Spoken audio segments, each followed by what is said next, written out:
Aaron Rodgers and the Pittsburgh Steelers host Jordan Love, Micah Parsons, and the Green Bay Packers on Sunday Night Football. This game is a rematch of the 2010-11 season Super Bowl, of which Aaron Rodgers played for the Green Bay Packers. Now he's playing against his former team in front of the entire country in prime time under the lights at Heinz Field. I think this is maybe the game of the season. Looking forward to this one. The second you knew Rodgers was going to be a Pittsburgh Steeler, you have to start with the matchup of him going up against Micah Parsons, because Micah Parsons announced himself as arriving to be a Green Bay Packer dominant force, one of the best defensive players in the NFL, and he certainly played that way against the Arizona Cardinals. He was unblockable throughout the day. Now, there are question marks because they didn't have Devontae Wyatt. Lucas Van Ness wasn't playing against Arizona, so they needed to manufacture pressure, and boy, did they get after with two of their best defensive linemen. 6 sacks, 9 tackles for loss in Arizona. I don't want to hear any of the commentary about Kyler Murray. If he were there, frankly, I feel like they would have had more pressure and sacks on him because Kyler does hold on to the football a little bit. Jacoby Brissett played a heck of a football game, and still Arizona had their chance at the end. Not quite enough to score the game-winning touchdown. Green Bay pulls it out on the road. It's tough to win in the NFL. Just ask A-Rod and the Pittsburgh Steelers. A Thursday night game against Cincinnati, a decent favorite in that one, going up against the Joe Flacco-led Bengals. Mike Tomlin had his comments about the Browns trading their starting quarterback once they bench him for Dylan Gabriel over to Cincinnati. But what is good news for Pittsburgh in this one is that Green Bay doesn't have a receiver of the caliber of Jamar Chase. Now, they do have a new large threat in the form of Matthew Golden carving himself a large plot in this Packer offense. The best target for Green Bay as of right now, in my opinion, is Tucker Kraft. He's been unbelievable. Had a touchdown, 60 yards against Arizona. It seems like he's wide open at times, makes guys miss, runs over them, stiff-arming them and everything. But Pittsburgh, that immediately is going to be a target they need to take out of this game. Big concerns whether or not they can hold up in coverage. They were not good against Cincinnati. First of all, their struggles were stopping the run. When we first look at that game, and once they get up to that really nice start and that lead against Cincinnati, how did the Bengals get right back in the game? Started to lean on the ground game. They were picking up yards on the ground, and they were just spamming the X button in Madden on the Xbox. They were just giving the football to Jamar Chase. 23 targets, 16 receptions, 160 yards, and a touchdown, and it felt like he had an even larger factor on the game. They ran the ball for 140 and over 6 yards a carry on a Pittsburgh Steelers defense that's paying $160 million to that side of the football. That's unacceptable.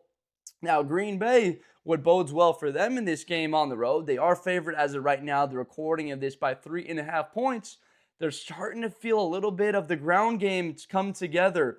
Early on against Detroit, it wasn't there. Washington didn't have much success. It's not like they're running the football for 5-6 yards a carry, but Josh Jacobs is finding himself into the box. That's the end zone. 2 touchdowns against Arizona off of that 3-touchdown performance before the game after the bye week. So that game against Cincinnati, he went off against them.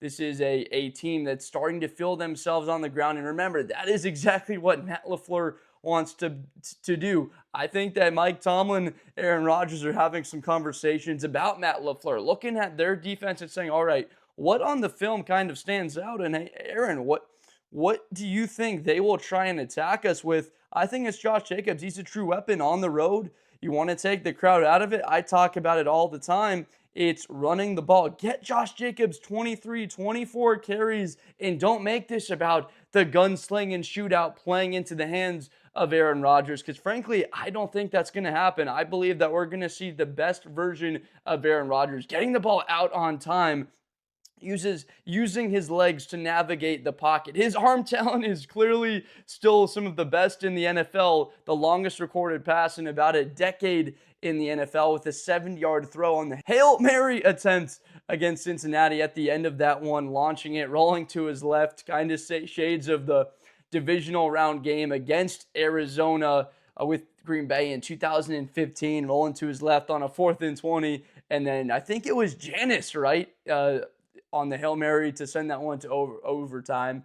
But in the sense of this Green Bay offense, I really think take some off the plate of Jordan Love, make it so he doesn't have to throw the football 35, 40 times in order to win this game on the road against still an on paper and quality Pittsburgh Steelers defense led by TJ Watt. TJ Watt's the type of player that can take over any game he's on the field. Are we waiting for him to have a massive takeover game? Can it be against Green Bay in this matchup? It absolutely can. I've been waiting for it. Jalen Ramsey, he has to play better. He was in the slot a lot of the time against Cincinnati, did not have much success in that game. He has played okay, but he knows he has to play better. The secondary as a whole, Joey Porter, he had 2 passes defended. He was able to do a nice job in coverage, but that entire unit, what helps them be better and what will help them against this really deep receiving core for the Packers, even without Jaden Reed, still the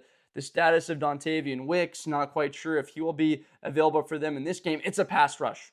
Up the middle, Cam Hayward, they got to get to him. Alex Highsmith, they need to get pressure from TJ Watt, their best player. In a rotation, Jack Sawyer, Derek Harmon, the first-round pick, he's been playing a little bit now on the season. On the interior, they have a nice stable of guys. And then I'm looking at creativity. Patrick Queen has been known to get after the quarterback at times. Jalen Ramsey in blitzes. You saw him with 2 sacks a couple of weeks ago. So this is a team that really wants to attack you on the defensive side of the ball in different ways. And Jordan Love, he can turn the ball over. He's had a knack for it, especially in big moments. I'm looking at that Cleveland Browns game. He doesn't throw that pick. That's the only game the Packers have lost on the season, and it was really a lot from the Jordan Love interception in that one. I think if Jordan Love doesn't turn the football over against Pittsburgh, or the Packers don't, they beat the Steelers. I don't really care much about third down, red zone efficiency. Believe it's that simple. It's takeaways. It's the Pittsburgh Steelers crowd believing in their quarterback, Aaron Rodgers. This guy has come in here and thrown 14 touchdowns in his first 6 games as starting quarterback. No Pittsburgh Steeler in their history has put up that kind of a stat line of touchdowns passed to begin their career with Pittsburgh. It's frankly very impressive. He's playing at a high level, had 4 touchdown passes against Cincinnati. The 2 interceptions, I mean, I look at the one on the sideline, like, are we really going to say that that one's fully on Aaron? DJ Turner has been playing like one of the best cornerbacks in football for Cincinnati. Can't fully put that one on him, but he's going to have to play a heck of a day, because I know what Pittsburgh's lacking throughout the season. It has been an ability to create the outside of the Cincinnati game. They had a great job running the football, but consistency on the ground. This Pittsburgh Steelers team, they have really been looking to get the ground game going. You think about Pittsburgh Steelers football, it's running the ball well. Jaylen Warren, about 4.5 yards a carry on the season. Gainwell in that stable, then mixing up between the two of them. He's at 4.3 yards. They're not dominating on the ground. They're good enough to have enough balance. But in this game, you just have to run the football because of what? What question mark? It's whether or not you can mitigate the pass rush on Micah Parsons. Rashawn Gary is one of the best edge defenders as well in the NFC. He's been unbelievable. And now pairing him with Micah, you talk about this. Green Bay was expecting to be a team that could compete for the NFC North and be a team that can get to the Super Bowl this year. That is without the acquisition of Micah Parsons. They believe Lucas Van Ness would take that next step in this defensive line, would be ready to wreak havoc. And then you add Micah to that rotation. He's playing at an all-pro level, and you immediately have a team that you can expect reasonably to be competing for a Super Bowl this season. As far as like where I see an immediate lean in this game, I truly believe that Green Bay as a defense stacks up better in the secondary than what Pittsburgh has. Green Bay does a great job of just attacking, flying downhill. They play a lot of zone coverage. It's very tough to just matriculate down the field on them. They play a bit of umbrella defense, so it's hard to beat them over the top. Arizona tried at times to try and hit those deep shots. The Trey McBride is mainly what hurt him. I mean, he had 10 catches on 13 targets for 2 touchdowns, but Marvin Harrison Jr., not much of a factor. 2 catches for 60 yards. There was the PI, but overall, I think in an illegal contact as well on him in the third or fourth quarter in the late stages of that game. But overall, the Packers held up. It was mostly just Brissett having time and the Cardinals being able to run the football decently throughout the day. Now, I thought that Pittsburgh and how poorly they defended the run against Cincinnati is another example of how I think Green Bay can attack them. I mentioned the 23 carries potentially for Josh Jacobs. I think you absolutely have to hit that number. I believe it's not just Aaron versus Jordan Love. That's going to be talked about in the whole lead up to the broadcast. But then you're going to get a guy like Tony Dungy, a Super Bowl winning coach that knows his stuff, that's going to say, hey, all of this talk about these quarterbacks, I'm looking at the trenches and which team can run the football better, which guy can alleviate some of the pressure on their quarterback and put them in 3rd and 3, put them in 3rd and 2, and not have to be drop back passing against all of these great pass rushers in this game. Right next to Aaron Rodgers, there's going to be TJ Watt. Right next to Jordan Love on the promotions for this game, it'll be Micah Parsons. You can already see them being pumped out for the promotion of this game. It's because there's great edge play in this one. Two very good defenses still. I still call Pittsburgh a very good defense because of the ceiling that they can play with. Now, I got to just talk about the arm still of Aaron. 3rd and 18, anticipating the window, luring the throw of the linebacker for the touchdown to Freiermuth. Are you kidding me with that throw? I don't know what the safety is doing. The ball's just caught. It's barely even contested for the touchdown. Then 2nd and 22, I believe on the final reception, he throws an absolute laser to a wide open Freiermuth. He gets into the end zone for the touchdown. Cincinnati does come back and kick the game-winning field goal for him. And you're just like, Aaron, I've seen him play one time in person. It was Chicago Bears, Green Bay, 2013. Yes, it was the 4th and 8 game. I just remember watching him warm up throwing 30-yard passes, and the ball just goes like this. It's not on a line. It's not like you or I typically trying to throw a football where it's like, I'm going to loft it, try and put some of that. The ball does not even really move all that much high to come down. It's on an absolute line, and watching him now, it appears like there's not a whole lot of a drop-off. I'll be seeing him when the Aaron Rodgers-led Steelers head to Soldier Field. I got to see him play at Soldier Field for what looks to be the last time in his career.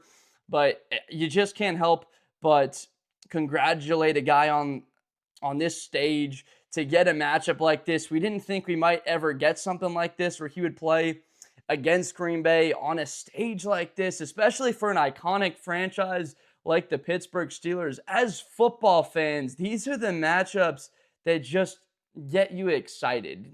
No matter whether how the implications of the playoffs or the AFC or the NFC stack up, they're not divisional rivals, but the fact that you have a Super Bowl winning quarterback, all the MVPs he won for Green Bay and that organization, he gets to go against that team, win or lose. It'll be a historic day because most likely last time he plays for him, and just the history behind him winning a Super Bowl for Green Bay and being on that Pittsburgh team. There's so many different storylines to go with here, but I'm looking at particularly who's available. Is Devontae Wyatt playing against Pittsburgh? Is Lucas Van Ness playing against Pittsburgh in this game? I talked about the importance of the run. If Pittsburgh's able to get a bit of success on the ground and have some balance, I don't see Aaron making the mistake. Throughout his career, he's been known to not make the mistake. In the playoff games, he didn't make the mistakes. It was just about in those 4 NFC Championship games that he lost, it was not being able to come up with the drives. I think 3 drives against the Tampa Bay Buccaneers in the NFC Championship game in 2020, chances to go tie the game and not able to do it. Against Atlanta, we remember him sort of being blown off the field by that Atlanta Falcon offense. Against San Francisco, they ran the ball all over them. And Seattle game, them having opportunities to put the Seahawks away and not being able to do it. The 4 interceptions or 3 that Russell Wilson had. So it's not been Aaron Rodgers turning the ball over with heaping quantities. More so, it's almost been like you want to see him show that greatness he's had, like Clayton Kershaw in the regular season, one of the best pitchers in regular season in history, but in the playoffs not seeing it. I think we see the best of Aaron Rodgers in this game. He has a legitimate number one wide receiver in DK Metcalf. They have a bona fide top 10 duo quarterback wide receiver established duo working between them. DK's been fantastic. That size, that speed, I just don't see a cover corner there for Green Bay that will be able to go size for size or speed for speed and cover him. Believe he'll be targeted 8-9 times in this game. Go to him, Pat Freiermuth. These are the top two weapons that Rodgers has, as well as what the ground game can be for them. I am going to pick the Pittsburgh Steelers to pull the upset. Aaron Rodgers gets the win at home at Heinz Field on a historic night. Look, would I like to see an overtime game? I don't want to see a tie. Someone has to win this game. If this game's a tie like the Packer-Cowboy game, I think everyone is going to riot and protest ties for the rest of eternity, because that just can't happen. But overall, I do see us getting a great game. There can't be a way. Even if Green Bay jumps out to a 17-point lead, you saw the way that Dallas fought back in that game on Sunday night a couple of weeks ago. Or if Pittsburgh jumps out to the lead, you saw the way that Cincinnati kind of fought back into the game. It looks like both of these two teams do have a bit of weaknesses. The Packers offensively can sort of be lulled to sleep at times. Pittsburgh as a defense, right, giving up the yards on the ground. Secondary still have some holes. They're not just dominating as an offense on the ground, despite having a good day against Cincinnati. So I'm going to go with the Pittsburgh Steelers pulling the upset, getting the win 27-24. One of the perfect football scores where you get some defense, you get some good quality offense, but they beat Green Bay at home at Heinz Field in the Aaron Rodgers versus former team matchup. Let me know down below in the comments who you think wins this game, who you want to win this game. Is this the biggest regular season matchup of the NFL season? It just might be when you stack it up, as the Packers look like contenders, the Steelers look like contenders, and we get to see them square off. If you enjoyed this video, please subscribe for more Blitz with Blinder content. If you have not already, my name is Josh Blinder. I make NFL and college videos every single day. I cannot wait for this game. I'm more excited for this game than any other NFL game so far to this point on the season, and I just think it's going to be an absolute doozy. So I appreciate you so much for watching, and I will see you next time. Thank you. Best player in college football. That Georgia and Ohio State game, New Year's Eve, is going to be a classic. Josh Blinder. Hi, everybody. I'm Josh Blinder. To the 40, 35, 30, Espinosa to the 20.